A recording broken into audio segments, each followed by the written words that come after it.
welcome back to my channel. I'm Alexander. Welcome to Westgate, Worthy Park. Today we are going on a rum tour.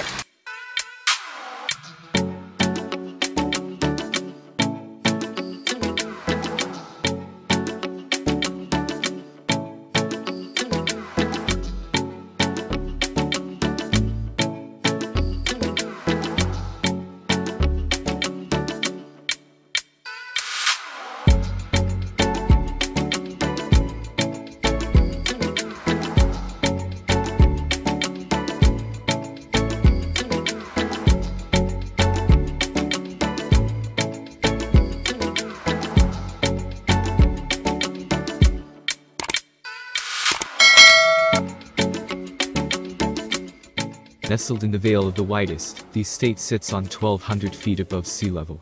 Amid some of Jamaica's most housing mountain terrain, the windy Bolas Mountains, Mount Russell, and miles of topic country, all smile down on this stunning vista. That is the Worthy Park Estates, established in 1670. As a gift to Lieutenant Price for his services to promote during the English capital of Jamaica, from the Spanish in 1655. It has expanded ever since, through the purchase of adjoining properties. Acres and acres of cane fields surround the STX factory, distillery and other main buildings. Contrasting images characterize the property: hills and valleys, caves and pines, old and new history and innovation, all combine to give Jimmy Cove one of its most beautiful and secluded stretches of land. The Spanish Stone Archives has documented proof of rum production at Worthy Park as early as 1741. Ownership of the estate has been maintained by only 3 families, and has rested in the hands of the Clarke family since 1980. Hi, I'm Gordon Clarke from Worthy Park Estate in St. Catherine, where the park has been around for hundreds of years, but in my family since 1980, was bought by my great-grandfather Fred Clarke. After he passed away, his 3 sons ran the estate. That would be Clement Clarke, Owen Clarke and George Clarke.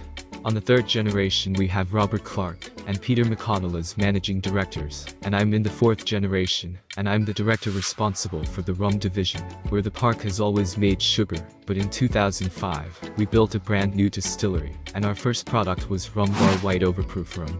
Second product was Rum Bar, Rum Cream, and we have also Rum Bar Vodka and Rum Bar Gold Rum. Over where the power belongs starts with the growing of sugarcane. The estate itself has over 3,000 acres of sugarcane fields, complemented with over 1,800 acres being cultivated outside. Of addition to the produce from these, would the COP purchase additional gain from local farmers located in and around the countryside. Differentiated in varieties, even family-level results based on the type of soil entering under cultivation. To the widest view, acreage is designed with careful consideration, even to planting anti-dream soil, as a method of harvesting the field. While manual harvesting is the preferred method for sugarcane, or the park also uses harvesters to increase the speed of conservation. So what happens after the game is at risk. Once cane is received, it is analyzed for more fiber and sugar content, then sent to the sugar factory where processing begins. The key pieces that are collected from the harvester are separated from the long stalks that are manually cut and purchased from the local farmers. The heme is washed to remove as much mud as possible, then moved into the shredder that exposes the fibers for juice extraction. There is a 5-stage mill tangling that maximizes that extraction of juice from the game for multiple mills, ensure a high yield of juice, and helps a worthy partner at its position as the most efficient sugar producer on islands. The leftover Bible known as baggers, the center the boilers that produce steam to power equipment in the factory. The juice is sent to a clarifier that separates and sends the motor to a rotary vacuum filter for final filtration. As you can see, quality control is important at each step of sugar production.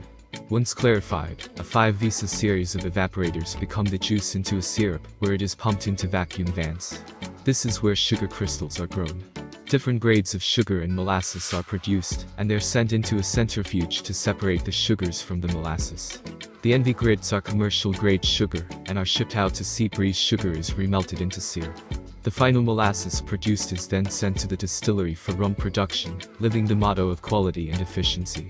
Worthy Park has been rated as the most efficient sugar production operation in Jamaica every year since 1968. Construction of the distillery started in 2004, and it was opened in mid-2005, giving Jamaica its newest and most state-of-the-art distillery. Various marks of rum are produced at the distillery, all of which use different types or strains of yeast. One type of rum is high ester rum, which uses, well, these to give the rum a strong flavor.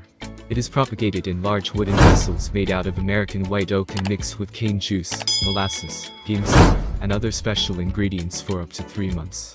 Fermentation is the process of the yeast consuming the sugar content of the molasses and converting it into alcohol. The molasses is pumped into 6 tanks, where depending on the type of long being produced takes between 30 hours up to 3 weeks. The molasses' diluting acidity is adjusted, and a selection of yeast variety and nutrients are added to create a friendly environment for yeast to multiply, which determines where the part distills. It's wrong in the traditional Jamaican method, using a 3-vessel copper parts data crafted by Foresight in Scotland, the industry leader in parts steel manufacturing. This 100% copper steel design results in heavy body drum loaded with esters and continents. What that really means is it produces a full flavored rum. The wastewater or dung, though left over after distillation, is used as fertilizer on their very own cane fields. Before the dunder leaves the distillery, it is cooled via a heat exchanger that preheats the wash prior to entering the Potsdam. Worthy Park is the only distillery on island that features a sipper cleaning paste, this thing that is mostly found in breweries. This series of dedicated pipes and tanks ensures a high level of sanitation and cleaning have given them a consistent products. Know where we stand for bottling or aging until the quality is tested with a state-of-the-art gas chromatograph, which tests all the individual alcohol components to ensure consistency in all of the photos. All of the aged rum is stored in once-used American white oak barrels. The barrels were previously used in the making of bourbon, and the majority of our barrels come from the Jack Daniel's distillery in Tennessee. These 200-liter barrels weigh 500 pounds when for once they're filled. They're stuffed and secured in an inbound warehouse for aging, where the fire has been aging rum since the opening of the distillery in 2005. During the aging process, between 4% and 6% per annum will evaporate through the practice of the burial, adding to the cool, delicious scent and atmosphere in the bonded warehouse. This last room is known as the angel's share, and is one of the accepted effects of aging. Also one cause of the higher production cost of each drone. Not all rum, whether east or on it, is bottles of significant amount of rum is designated for the bulk export market and is shipped worldwide.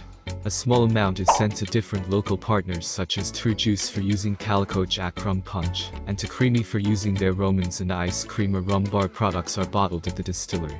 The bottling process uses both a manual production line, which has the added benefit of flexibility in production, and an automated line, to improve the speed and efficiency. With high-volume products, the workers spot chef the rows of bottles for any imperfections as the quality control continuous production line and team several stops before the final product is ready for packaging. These stages include bottle washing, filling, capping, inspection, and labeling. At the final stage, the buttons are packed for shipping to a retailer or bar near you. Rum Bar rum is the flagship expression of the Rum Bar family, hand-blended and bottled at 63% alcohol per volume. It is a white overproof rum boasting of bones flavor. It is 100% hot still, this still easy treating and smooth. 1 Bar Gold is the premium blended goes around that has been aged in 1 series American white oak barrels, and bottled at 40% alcohol per volume to 4-year-old. Each statement on the label indicates the minimum age of any rum in the blend. Rum Bar rum cream is made from our Rumba Room, real cream, and all the ingredients bottled at 15% alcohol by volume, making it a perfect drink to be enjoyed on its own, on the rocks, or even in your morning coffee. Rumba vodka comes in 2 different flavors, classic and green apple. Both are green beans and quadruple distill for maximum smoothness and flavor. That's it, guys. We have come to the end of this video. I hope you enjoy watching it as I enjoy making it. It was a lot of information and it was a lot of education. There was much more to see at World Park. If you're ever in Jamaica, please to visit World Park. Remember to like, subscribe and share my video. Thanks for watching.